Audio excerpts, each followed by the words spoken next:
तूने जो WhatsApp DP लगाई है ना, मस्त है। तभी तो लगाई है।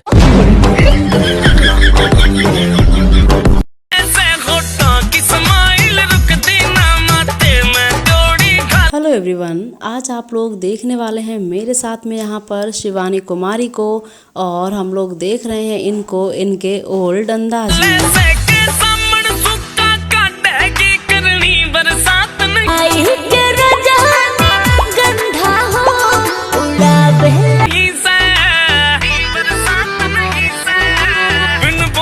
और साथ ही आप लोग देख रहे हैं यहाँ पर अंजलि को, तो आप लोग बताएंगे कि आप लोगों को अंजलि की ये वीडियो कैसी लगी।